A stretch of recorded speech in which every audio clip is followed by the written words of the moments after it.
Hi guys, welcome back. This is the ninth episode of This Is Not News. I'm your host Jai, and today on the episode we have Daniel Aragona. Daniel is a music producer and DJ from Sydney. Now, Daniel has three different projects that he has at the moment, which is Daniel Aragona, Daniel Tonik, and also his DTLA project. So it's really great to hear how he sort of got into the right mind frame to start really pumping out a heap of music. So I really love this one, guys. So let's just get straight into it. So, how you been, man? What's been going on? I've been good, really good. Surprisingly good. With the current situation going on, handled it pretty good. What's been going on? That's the biggest question. Yeah, A not a lot. lot of people say. I know. It's just been crazy. Like when this COVID thing started a couple of months ago, I was a bit upset. I was just like sitting in my room, like I don't want to do this. I don't care. Blah blah blah. This is bullshit. It's not fair.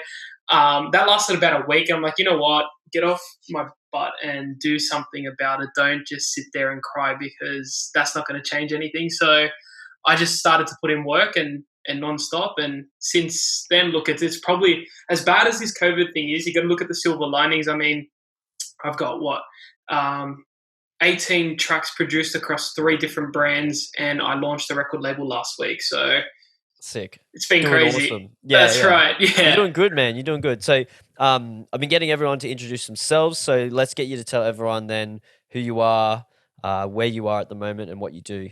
Sweet. My name's Daniel Aragona. I'm a DJ producer or producer DJ. Like I said, I've got three aliases. My main one being Daniel Tonik, DJing since 2008, producing since 2012. Recently started up a duo with my brother Lucas as DTLA, and we do commercial house, main rooms sort of things. There, we launched that around about mid last year, and recently I just announced my own name project, so just Daniel Aragona, which is just an abundance of electronic, hip hop, lo-fi music, and among all that, got my record label Daybreak Records, and that's pretty much what I do. And I'm based in Sydney. At the moment, I'm in the office or the home studio, bedroom studio. Yep. But yeah, that's a little bit about me. Yeah, sweet. So, how is Sydney? Like, what's have you been getting out? Obviously, you've been doing a lot of work in the studio, but Yeah. have you have you got out much and seen, or do you know like what's the vibe down there at the moment? Look at my beard. You can tell I haven't left the house in Yeah. months. I actually haven't left my immediate area, so I'm based about a little under an hour out of the CBD. Yep. I've pretty much been locked down around here for the last few months. I did make a trip up the coast for a week for a writing session up to Newcastle. Other than that, no, I haven't actually been to the city, so I don't actually know what's going on out that way. I heard it's a ghost town. But yeah, I've been pretty much cooped up in my own town.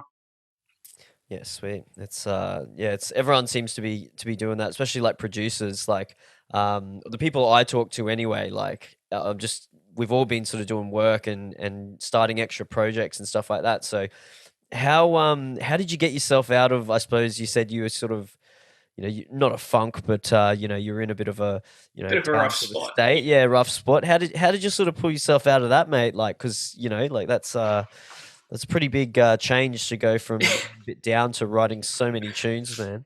Well, I was supposed to be moving to Europe in 2 3 weeks time, and so when the news that Europe and my residencies over there and the mini tour that I was putting together for all of Europe was caught off, I was like in the worst spot.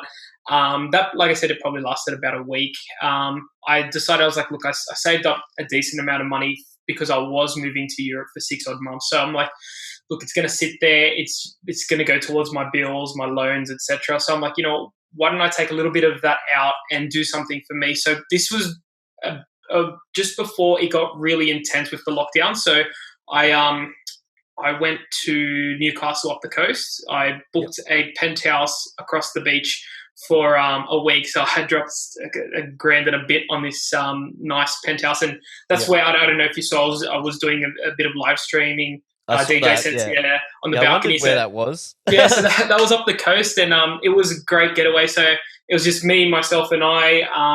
I was just vibing off the beach and the sunset. That's just like my absolute vibe. Is I love the beach, I love the water, I love the sun. That's pretty much it. Sort of links up to Daybreak and that whole beachy sun vibe. So yeah, I just vibed off nature. I was running along the beach every day, doing 5-6K runs, clearing my head, getting lost in music, and I just kept telling myself, I can just sit here and complain, or I can do something, because even if I complain as much as I like, it's not going to change anything. So I may as well just use what I have, and with the hand that's been dealt, take what I can from it. So it was just more of a mindset and sort of acceptance. So once I got over the whole grief, I accepted it. There's nothing I can do to change it. And so I just went straight to work. Yeah, that's awesome. I love that. And it was, when this all happened and I sort of, wanted to do this show, and I've spoken to you before about coming on the other podcast to be with, That's right, yeah. which we'll still do. We will still do that at one stage. But like I really wanted to get you on this show, especially because I've seen that, that you've made all this this music recently, and I'd sort of seen that you've only just sort of decided to do this like full time. Hey, is that right? Like music, and that you Yeah, just sort of decide to like quit your job, and you were going to go over Europe and that's stuff, right. and then this hit. So that's why I was like, oh man, if anyone is going to be feeling down about themselves, it's probably you. But you sort of just switched it around, and I really loved sort of seeing That's that, and right. just seeing like all this music that you've made, man. So yeah, I think that's awesome for other people to see. Like, Of course. if anyone can complain, it's probably you. I think I really had no choice. I mean, like I said, there's nothing I could have done about it. So, I mean, look, if I go back a couple of months, well, the whole Europe move has been planned since I had my first gig in Greece last year. After playing there, they just said, you've got to come back, you've got to come back. And I'm like, yeah, no worries. But then it wasn't until November where they gave me a whole contract, and they were like, look, we want you for all of summer. I'm like, Yeah. yeah, mad, let's do this. I've got nothing to lose. And then I had a great job, great full-time job, steady income. And I quit there early March. And this was about a week before the restrictions came into place. Quit my job, had a bit of a party. The following Monday, government announced that borders are shut, flights are cancelled, everything. I'm like, what is going on? And so I did quit the job to do this music full time, especially because I was moving overseas. I did have enough music in the bank to sort of survive with releases, but I wanted to go the next step there. But obviously, the hand was dealt. Yep. Couldn't control it, I guess. Yeah, that's it. And so I see that you've got an album that's coming out, on Friday. So I guess it'll be when this drops, it'll be tomorrow. That's So, right. Yeah. how many tracks is on this album, and what like is this all stuff on this album that you wrote during this time? Yeah, so it's a 7-track album. It's under my Daniel Aragona, so my own name, alias. Like I said, with that alias, it's lo-fi, hip hop, electronic music. It's a little bit left field. It's not commercial. It's not dance music or club friendly at all. So I pretty much started the album when I was in Newcastle. So look, once you listen to it, you'll probably understand where I've got the influences from. Yep. I mean, this whole album itself, I called it my self-made project. I composed the music, I mixed it, I mastered it, engineered it all. I went to do the photography for it. So for the art, for the actual cover, I took the photos for it. I did the graphic design. Self-release, well, now it's under my label, but everything was self-made, and I wanted that project to be untouched by anybody but myself. So anything that goes into it, it's just me. And so I thought I may as well release it under Daniel Aragona, and that's pretty much it. Yeah, so it started off about a month or two ago. So it is a really quick turnaround for an album, but I just didn't want to sit on it because I don't really have anything to lose. And I'm not answering to record labels for this one, or I'm not answering to any higher entities. It's just me. And I'm not trying to sort of for me, it's not a money making thing. It's not a popularity thing. It's more so I just want to tell a story and just get it out to the world. I want people to understand where I'm coming from in terms of emotions and feelings. So there really isn't a, how would you say, like an agreement or a contract binding album. It's just my Yeah. thoughts and emotions put into music and blah, out to the Yeah. world. So it's like it's literally an isolation album because it's That's you've it. done Yeah, everything on it. So that's right. Yeah, ISO beats, yeah. of Yeah, course. yeah, that's cool. Yeah, that's awesome. I think, I guess having a project is something that, that's important for people and having a purpose and things like that. I did read an article about something that was saying, I think that's what people are struggling with at the moment. A lot of people have always had a job and had all the, things they're doing or working or playing gigs or whatever it is. But now it's like, you got to stay home, and everyone's sort of like, well, like, what's my purpose now? And I think That's right. I Yeah, think what you did is like the perfect, thing to, I think without knowing it, you created a little project for yourself and gave yourself a purpose, which, probably made things a whole heap easier. So of that's, course. Yeah. yeah, I love that, man. And the label, like, what started the idea of a label? Like, coming out with, starting a label at the best of times is tricky and that, but you're doing it in this time, which maybe it's a better move. I don't know, but what started the idea of that? Was it just so you could put your music out? No, so I've had this idea for a record label for at least a year or two. And I hadn't really start putting. It was more of an idea up until around about 8 months ago. So I released my first Daniel Tonik EP.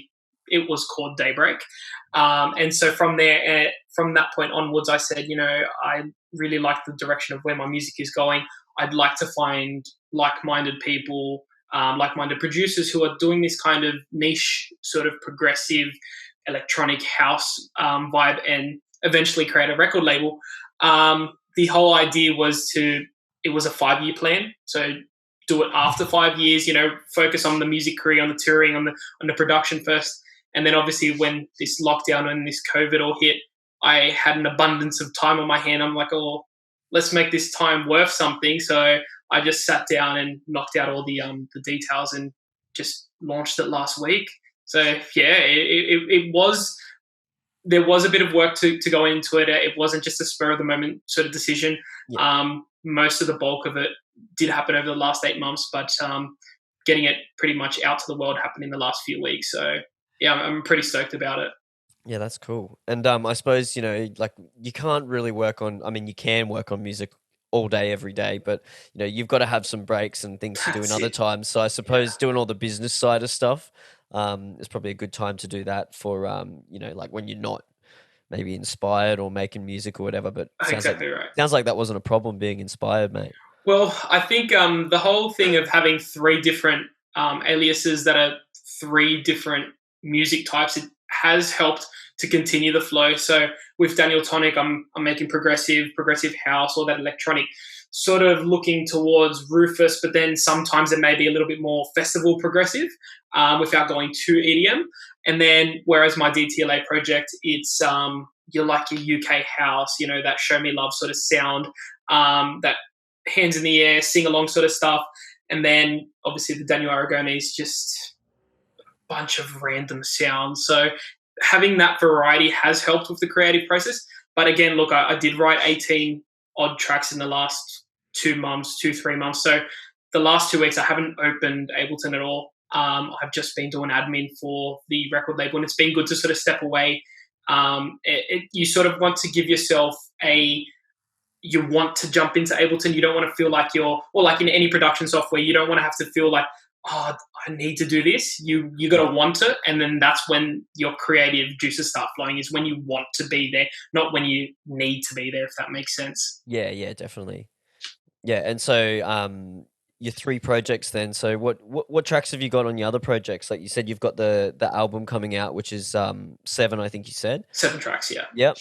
What so how does it split up then with the other tracks that you've written? Like how many have you written that are the progressive vibe, and then sort of how many are the other house sort of vibe for DTLA? Yeah, so we've got 7 tracks, or 7 tracks that are coming out on the album. Plus, I've got an extra 3 or 4 sitting in the bank there.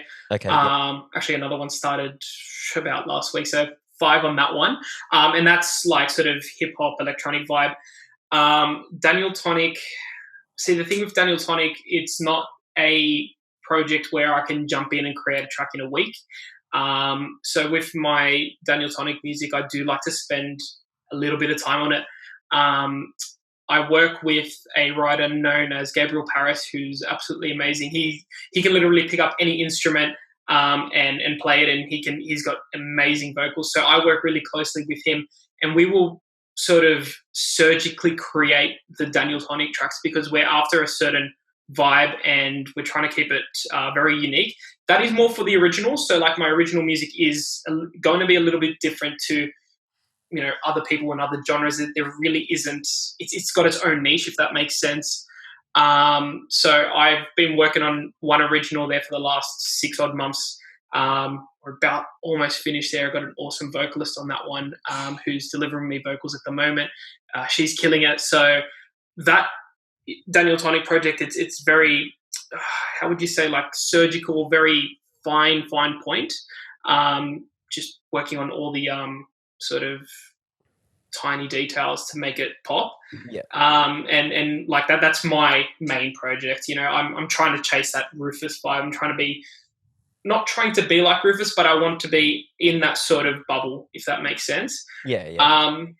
DTLA, they're really fun tracks. So we make, like I said, commercial house. I don't know if I can say this, but we're currently working with a guy that was in the finals of The Voice in 2018. So cool. I'm going to leave that one there. We'll stop there. I can't get any further into that. But we're signed to Tinted Records, who have looked after us since day one. We released our debut single in February, and geez, it's almost at 100K plays on Spotify. And nice. It's just a really fun vibe with the whole DTLA. It's not too serious, but it's more of got that fun clubby party vibe. Yeah. So that is something that I step into with my brother, and we just have a ball making music and playing our sets. So in there we've got 3 or 4 tracks. And yeah, like in terms of Daniel Tonik, I've got about 3-4 remixes in the bank there. So I can't even tell you exactly how many tracks I got. I haven't even looked at how many. Like I said, it's around 16 to 18 tracks. I've lost count. It's just been nuts. Too many, mate. That's right. Yeah, that's never too many. Never too many. Never too many. Yeah, that's right. As long as you're going to put them out, that's the thing. Exactly. Exactly. Yeah. We've all got that catalog of tracks that you're never gonna put out, and you're like, oh, why did I even write that? But it's a learning process, I suppose. Exactly. Yeah. And you've sort of I've known you for years. I mean, this is probably the first time we've actually spoken face to face, or heard each other's voice speak. It's all been online. But I can't remember exactly where we met. But man, you've gone through a heap of different genres over the years. So just give us a quick sort of rundown on what you started making and all that kind of stuff. Because I know you're doing trap for a while. And oh yes, I did trap. Dude, we met, or met. I would have been under 18 for sure. It was. That makes me sound creepy. No, I don't know if you remember. I created a DJ producer group on Facebook many years ago. This was before the hype of DJ producer groups. I think that's where we met. Yeah, that's right. Yeah. It was me, Mark Rowan from Melbourne. It was just us two pretty much, and we just added our network of DJs, producers, and from that, it was crazy. That was the biggest burden, was having a producer group. It was so bloody toxic. Everyone was arguing, and it was. You probably know what it's like. Like being. I think you actually were an admin at one point. Yeah, I'm pretty sure that's right. I got the because I can't remember what happened, but somehow you guys lost the admin. Someone. That's right. Okay, someone hacked in or something. That's right. It all comes back without mentioning names. Yeah, so we had. This producer group grew up to like 20,000-30,000 people from all over Australia. Like I said, I've met most of my contacts through that group. So, we were talking like A-grade artists. Like I think we even had, at one point we had Will Sparks in there when he wasn't too big. So we're talking that kind of caliber of artists.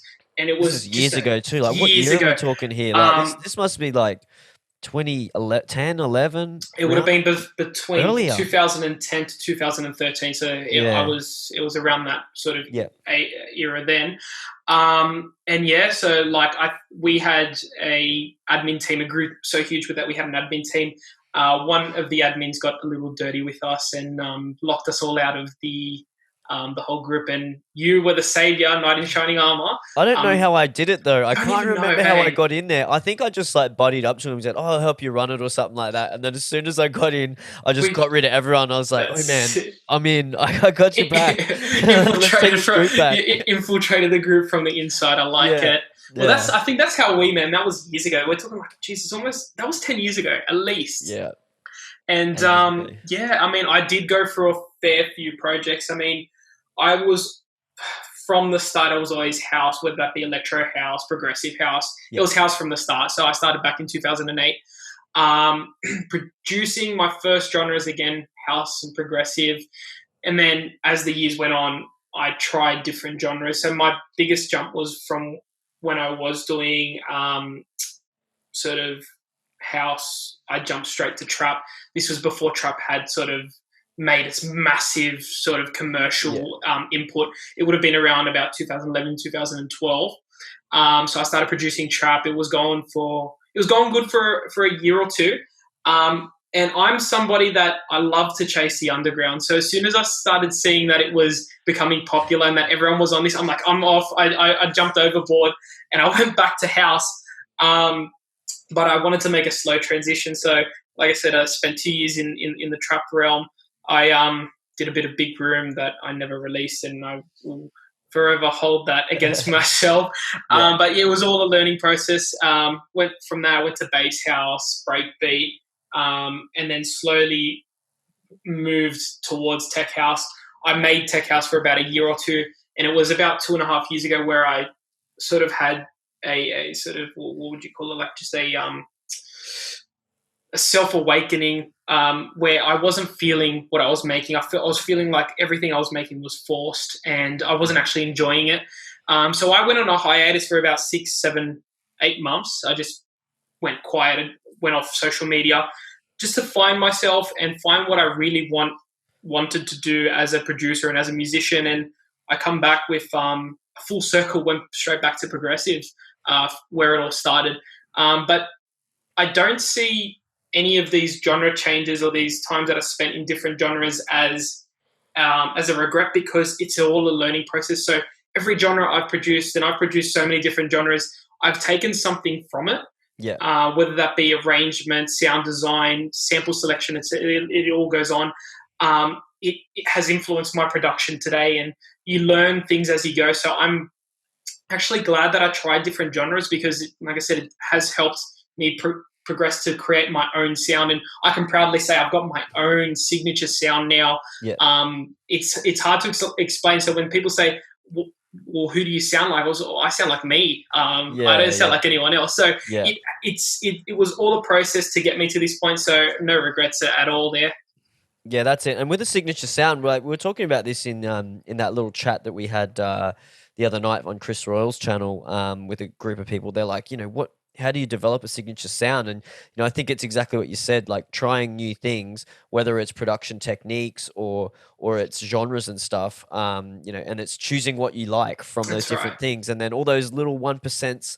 Of maybe how you sidechain, or how you make your bass lines, or how you do whatever technique it is. I think that all adds up, the little 1% to give you that signature sound. So I think you doing all those different genres and taking the little bits you like from everything, I think that's probably contributed to that. So exactly it's right. definitely a good idea. Yeah. Even going back to that chat on the Chris Royal stream, like people setting out to say you've got to go find your sound, which I don't believe that's the good way to go about it, because you're not going to find your sound. You're not going to go into Ableton and be like, I'm going to make something unique, because it doesn't work like that. Yeah. You just can't set out to do that. You just have to do and have no expectations, and eventually you'll get to a point where it's like, hold up, what have we got here? This is me. So it's progression. It's not like you're going to sit in Ableton and say, yep, I'm going to make this sound and then that's going to be me. It doesn't happen like that. It takes, months and even sometimes years of working the 1%ers until you actually get there. So I believe it is a stepping stone process. It's not like you're going to go out there and actually find your sound straight away, because it does take time. Yeah. And it's like you could almost probably make a heap of different genres, and it would still kind of sound like you. That's exactly right. Well, you will see that in my album that's coming out tomorrow when this is released. Yeah. With my Daniel Tonik sound, it's very progressive, very uplifting. I've used that similar sound design, but it's a lo-fi sort of hip hop album. People have said to me, dude, you could technically release this as Daniel Tonik, even though it is lo-fi hip hop, but your sound design is the same. Well, I said, well, yeah, that's my sound now. So that's what I am comfortable doing. So people will be able to see Daniel Aragona, Daniel Tonik, it all links up. So, I definitely agree. When you start producing different genres, if you have your own sound, it will shine through. Yeah. Because, even when I I've just, listened to some of the little previews you've put out, of the album and stuff. And I was just like, oh man, that totally sounds like you. Like, it's just from hearing those little things.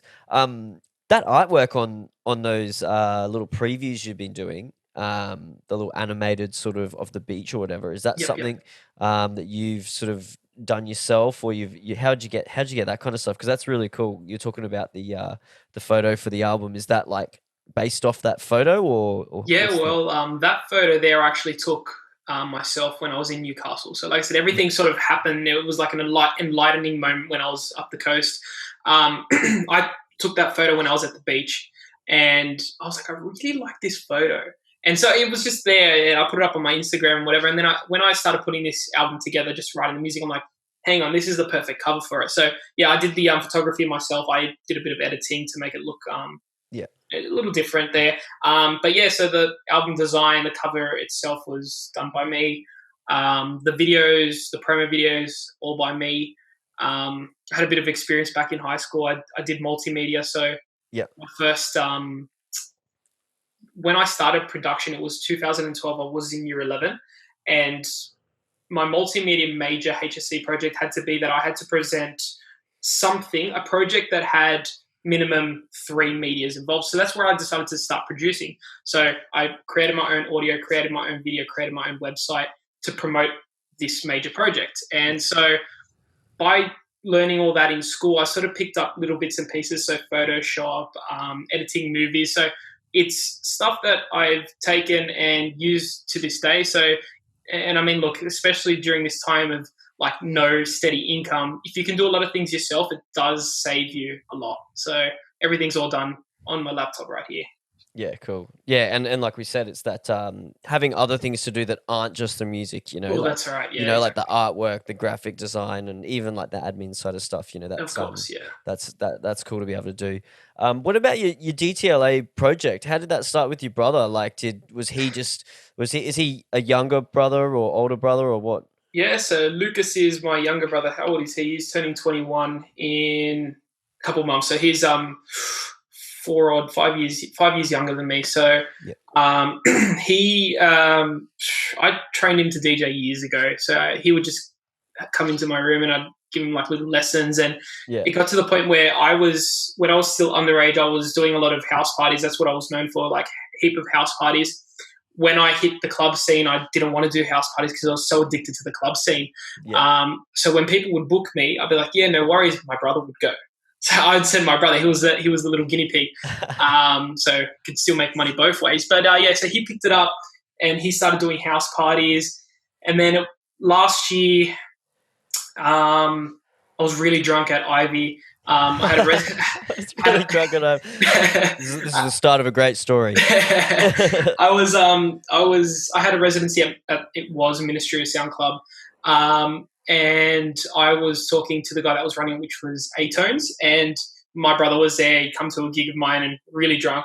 And I was just having a chat with A-Tones. I was like, this is my brother, Lucas. I taught him how to DJ. So the next time I play, I want him to play. And my brother's like, oh, what's going on? And then Anthony's like, oh, yeah, like for sure. Like, anything for you, whatever, blah, blah, blah. Yeah. And then I didn't think much of it. And then the next set, Anth booked me for, he's like, did you want you and your brother? I'm like, you know what? I'm going to surprise my brother. And he's like, well, what's your name going to be? I was like, give me 5 minutes. I'm like, in my head, I'm like, well, what am I going to make? I was like, I'm Daniel Aragona. He's Lucas Aragona. We can't go DALA. It sounds weird. I'll just bring Daniel Tonik in. DTLA. Yeah, we'll do DTLA. So it was like a 3-minute decision. Yep, DTLA. And then Anth designed, well, the flyers came out, and then I didn't say anything to my brother. And then I sent him the flyer, and he's like, "Oh, yeah, sick." I was like, "Look at the flyer." And then he saw DTLA. He's like, I explained to him, like, well, I had already plans for DTLA. I said, yeah, we can be DTLA, whatever. And then when he saw DTLA on the actual flyer, he just lost it. And it was just like that. I've never seen that kid more happier than just, yeah. And then, so we kicked off his first ever club set was at Ivy, Ministry of Sound. So that's so he started off really well. It was crazy. So my brother's like the popular one in our family. So he's got a shit ton of friends. So our first set, we had a guest list of 80 people, and you know what it's like with guest lists. Everyone says, "Yeah, I'm gonna rock up," and like maybe 20 of the 80 rock up. No, we had 120 people come to our gig on our guest list, so it was insane. My brother's super popular, so it has helped the brand, and we've got I'd say it's a cult following. So every single one of our gigs, we've got a certain group of people that always come and they follow us to our gigs. Yeah, it is sort of a house party vibe. And then they just bring that into the clubs, and they follow us where we go. So it's this really fun project. Yeah, I was going to say, what do you guys both bring to the table? Because in a good duo, usually everyone's got to bring something. So he's bringing that young crowd and all the That's people. right. Yeah. Like you said, he's the popular one. He's the popular one. Yeah, I think how it is. I mean, you'd probably understand. Being in the industry for so long, when you have fans, and then they become friends. It's sort of that time where they're like not sick of, but it's sort of like it's not hype that you're playing at a gig anymore because you've been doing it for so long. So having Lucas there, he's brand new to the scene, and all his friends are like, "Whoa, dude, you're playing in clubs." The new blood, That's it. So he's brought in a following, and because instead of like stuffing around just doing gigs, we went straight into production. I said to my brother, I was like, "Look, let's make some musical." He actually pitched the idea to me, and I'm like, "Yeah, we'll see what we can do." And we put a couple of sounds together, and it ended up becoming official. And dude, like the Spotify reach on DTLA is insane. So that's dope. It's a really cool project. And so, with that, did he have any production, before, or is he just sort of learnt from you, or seen what you're doing? He's learning from me. Yeah. He's actually getting ahead of me in terms of the musical side of things. I'm very technical. So I'm like more in the computer doing all the technical sort of stuff. Yeah. I'm not the best on any instrument. I can probably play a couple of chords here and there. I won't be able to play it live, but my brother's just gone and sitting over here. We've got like a massive 61 key keyboard from Novation, and he's just gone and spent all this money so he can learn how to play instruments. So he's pretty much taught himself how to play. He watches tutorials and has little lessons on how to play piano. So he's learning the musical side. Yeah. I've set him up with Ableton on his computer, so he's been making beats. So he's following my footsteps, but he didn't really have any production knowledge before this, but he's just got this drive all of a sudden. He told me, he's like, "Dude, I don't want to be a carpenter anymore. I want to be a DJ. I want to be a music producer." He's like, "This is what I'm passionate about." I was like, "Well, let's go for it then." Yeah, and your parents are probably like, "Oh, what are you doing? You're your brother, like, what are you doing? He had a good job, and now all he wants to do is this." Yeah. Well, the craziest thing is my parents are very, very supportive.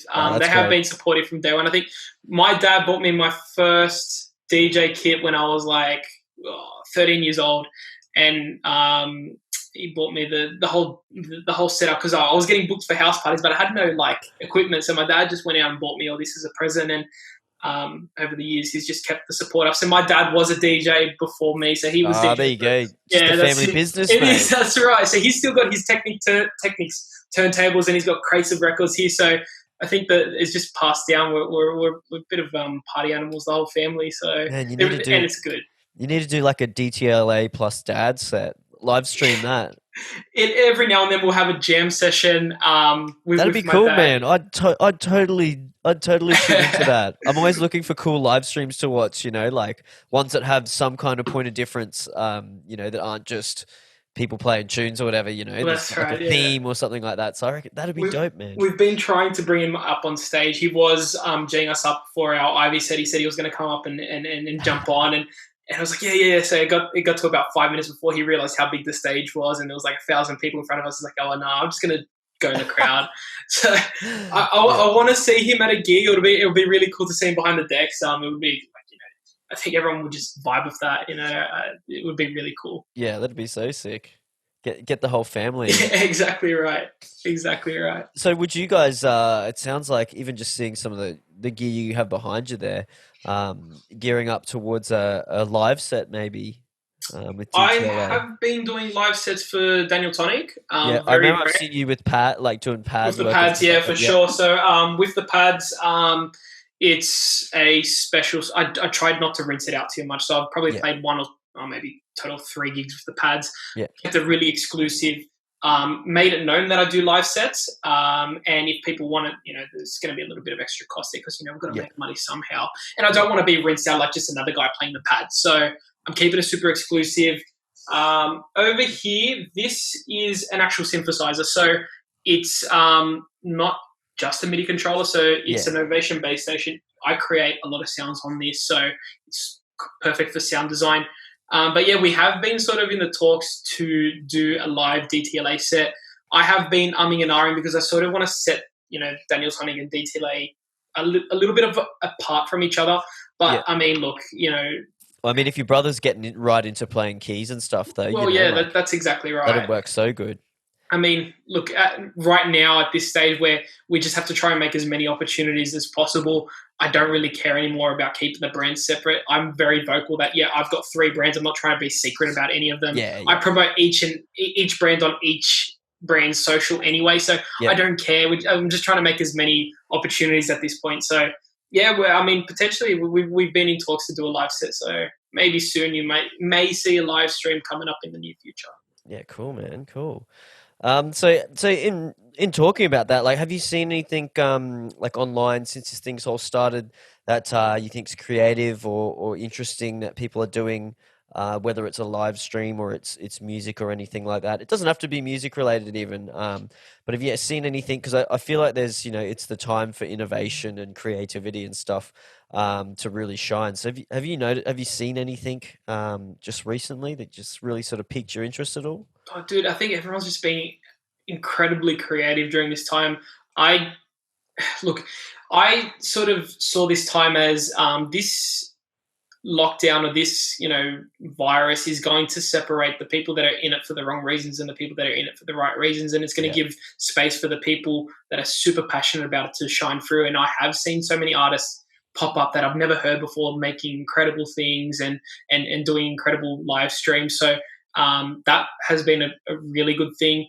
In terms of creative, dude, look, I've been off social media as much as I can. So I'll jump on social media to do a promo post as selfish as it is, and then I'll jump off. So there's a lot of work going on behind the scenes in this room. So I try to keep away from media as much as possible. I mean, I haven't watched the news in a month. I refuse to look at anything commercial at the moment. I mean, just trying to focus on everything that's important and stay away from negativity.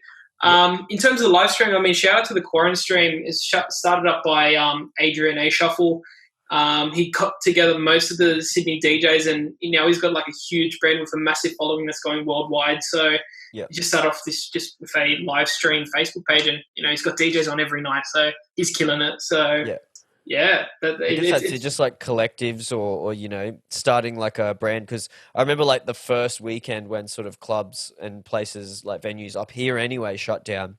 It was like Friday and Saturday night, and it's like literally like everyone I knew was live streaming at like the exact same time. Like there was no, like I'm like, I can't watch everyone at the same time. So, it's sort of cool to have like certain, I suppose, channels or brands or whatever, collectives, whatever you want to call them now, where they sort of have a bit of a lineup or or a setup, and it's like this person and this person and this person. I think that's really exactly cool. right. I mean, with the Quarren stream, I believe they're holding the monopoly in Sydney at the moment. I don't think there's any other collectives doing live streams besides little brands here and there, but they're holding the majority of the streaming sort of followers and DJs. So everyone's set up on set times, and at least like nobody's really overlapping. The odd one here and there, but I mean, look, when the whole live stream first started and there was like 400 live streams in my newsfeed, I wasn't even mad about it. I'd be like, this reminds me of a club. If I want to go to one room, there's another DJ playing here, there's another DJ playing there. I'm like, I'm in a nightclub in my pajamas. I don't even care. Yeah. Yeah, that's awesome. Have many clubs down there started doing streams and stuff? Because I've noticed just recently, in the last sort of week or two, and some clubs got on it early here. Sub Rosa, jumped on it pretty early, but having clubs actually doing streams from the venues, we've had that like quite a number here now that they actually set up the venue and people can you just have one DJ go and play, and they live stream from there. Yeah. Has that happened anywhere down there? I haven't seen anything in Sydney, no. I've seen a few places, man, up here. Like, I know Queensland and Melbourne, they're definitely doing it. I've seen yeah, it pop up in my feed. I haven't really seen anything from Sydney unless I've been naive to it. I got an email the other day about Chinese Laundry doing a live stream, so I'm not too sure if that was actually from Chinese Laundry. yeah, But no, I haven't really seen anything from any actual Sydney clubs. That's for sure. yeah. And the really clever thing too is that they've got like sponsorship and stuff with like Oh, Jimmy yeah, Brings. yeah, Which for is I don't know sure. if you guys have that down Yeah, there, yeah. delivered alcohol, so it's like perfect. It's like That is got the so logo smart. on there and stuff, and it's like, oh yeah, you can like order some drinks and stay at home and watch the stream and sort of that kind of stuff. So That's smart. yeah, That is it's so really good. smart. Yeah, I would have thought there'd be some places down there doing it. Unless I've been blind to it, like I said, I haven't been much Yeah, on social media the last yeah, I few weeks. suppose. But yeah, I haven't really noticed. But that's a really good idea. I Yeah, might even just steal it myself. yeah, that's it. Get on the sponsorship train. That's it. So I'm going to ask now. This is the section when we do some sort of fun questions, just to break it up a bit and Nice. give people something to laugh about.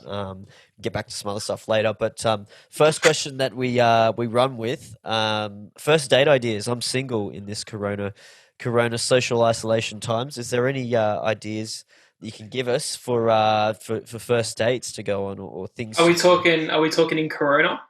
Yeah, now. Well, Social distancing. I'm in the same boat as you. I'm horrible at talking to girls, so I any advice I give is probably garbage. But I got some info from a mate of mine. He's like, dude, what you got to say is like show that you're really interested in health and fitness, and say that you're going for runs, and then be like, yeah, do you want to go for a run together? It works for my mate. I don't know how good it's going to work for me, but I'm yet to try it. So I suppose it use depends the if you whole could actually, if you're actually fit or not. You'd go for a run and they just outdo you. That'd be yeah, that's hilarious. right. That's right. So Yeah. it is circumstantial. Yet to give it a go. I will try it maybe soon, and I will report back. But Okay, it's good. working for my mate. So There we go. Runs. That's a good one too. So in the toilet paper shortage that we had, it's interesting to see. Are you a scruncher or a folder? interesting. That's very interesting. Have It's Have you thought because about it? no, it's just because it really depends on the situation. Most of the time, I'm a folder, and then sometimes I'm a cruncher. It doesn't make sense. It depends. Like if Yeah. I'm rushing, it may be just like a big mess. But most of the time, I'm a folder. Yeah. I suppose if you're in a rush, if you're in a hurry, you'll scrunch, but Well, otherwise that's it. otherwise you treat yourself, Yeah, right? because, that's a nice Treat sheet yourself to a there. folder. That's Take your it. time, enjoy it. All right. So, what about? Is there anything that you've got heaps of in supply at your place where you are? Whether it's because you went and panic bought, or whether it was because you went to the shops and there was like bugger all left, and you need to get something. Is there anything you've got large supply of at your place? Olives. Olives. Shitload of olives. Yeah. I'm Italian, so a couple of weeks ago, or about a month ago, my dad come back with a couple of boxes of just green olives. So Yeah. we're talking like massive boxes, Yeah. and so we go through the curing process. So we've got like 50 odd jars of olives on hand. So Yeah. Homemade then. Home cured homemade, then. yeah, that's it. Oh, that We sounds we do a sick. lot of homemade stuff. So we've got enough olives that if everything runs out, we can live off bread and olives. So I suppose that's not Oh too man, bad. that sounds that sounds awesome. You're living the best ISO life. Of Um, course. so next question then, what do you not have in supply? Like, is there anything you're like, oh, we're gonna run out of that soon, or you sort of haven't had much of? I don't know. I think we're pretty sorted here. Our family didn't panic buy. We Yeah, just let this all pass. I mean, we're like I said, we're Italian, so we do a lot of homemade stuff, yeah, and we just sort of kicked back while watching everyone panic buy. And yeah, I mean, we're not really running out of anything. And I mean, if we did run out of any anything in terms of food. I mean, we can always remake it. That's what we do. We make Yeah. things. But no, we're pretty good here. We didn't treat this time as anything special than a normal sort of any other day. I mean, there's cool. there was no reason to panic by anything, I suppose. Yeah. In the end, there definitely wasn't. So what's the first thing you're going to do when this is all over then? Like when we're allowed out to play, what are you going to be doing? Are you going are you going over to Europe still? What's that plan there? Well, that's my plan. If as soon as this ends, I'm on the first flight to Europe. That would be ideal. But look, to be realistic about it, I mean, it really just depends on the money situation. In this leading up to Europe, I was supposed to have some sort of income with the DJing, but because that's sort of out and I've been using my savings to sort of live and launch the record label, sort of like, if this does clear, I probably won't be able to afford to go over there for the move, but we can always wait till next year. The first thing I do is I'm going to go to a nightclub and just have the loosest night ever. I don't care what nightclub that is. I don't care if there's 3-4 nightclubs. I believe this, as bad as this COVID thing is probably what Sydney needs to be revived, because we've had a really rough sort of few years. The lockouts just got removed and then COVID hit. So this is probably... I'm thinking that we can probably be reborn from the ashes, because people are now wanting to go out. Everyone's sick of their house. So as soon as this is over, lockouts are still off. It's just going to be party central in Sydney. I think it's what we needed to be revived. So I don't care if I'm going 5-6 clubs. I'm having the biggest bender. I don't care if it's 3-4 days. So we're just going to get loose. Yeah, that'll be dope. Yeah, I think you're probably right there. That's it's as bad as it is. It kind of is a bit of a that perfect restart, sort of to kickstart everything, because everyone will go out and go, oh, remember when it used to be like awesome like this, and now it's awesome again, like exactly everyone's out. Like everyone's out. Yeah, so that's how I see it. You got to look at the positives in this time. You can't just manifest negative energy, I suppose. Yeah, definitely. And so is there any ideas that you have then, for sort of things for people to do? Because as much as we can work on music, heaps, and we can do other things that are productive, we do need some downtime every now and again. So is there anything, is there any books or games or movies or anything that you can recommend that people maybe check out or have a go at? Two different ends of the spectrum here. Meditating is very important. I believe in it. I meditate different. I don't do it traditionally. I will put headphones in and go for a walk and lose myself to some music. For example, I listen to Rufus's last album. I don't know where I'm walking to. I just listen to the album and like it's sort of my own meditation. Getting lost in the music, that's the perfect way, I would say, to meditate for me. So anyone that's sort of like saying, hey, I want to meditate, but I don't know how, to just listen to some music that sends you to another place and just either go for a walk or just close your eyes, lay on the couch.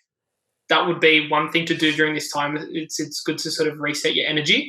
And then if you want to blow off steam, play COD. I play COD every night just to, after being, writing reports and doing so much paperwork, the first thing I do at around about midnight every night, jump on COD for a couple of hours, make some 8-year-olds cry. Don't do that. Don't do that. But yeah, no, it's good to blow off steam on COD. So I play COD and I meditate. So that's my advice. Yeah, cool. What's your name on COD if anyone's looking for you out there? Just Daniel Tonik. Very simple. Easy to find. That's it. Cool. So the album then that's I guess tomorrow, out on all platforms everywhere, the usual sort of vibe. What's the name of the album for anyone out there? Thoughts That Keep Me Awake. Yeah. Very dark and mysterious. How'd you come up with the name on that one? So, I wasn't prepared for you to ask me how deep about this album. Okay, so I will, but since we're here, I don't care. We're going to talk about it. Thoughts That Keep Me Awake, which is crazy. It's about someone, and she broke my heart. We've all been there, mate.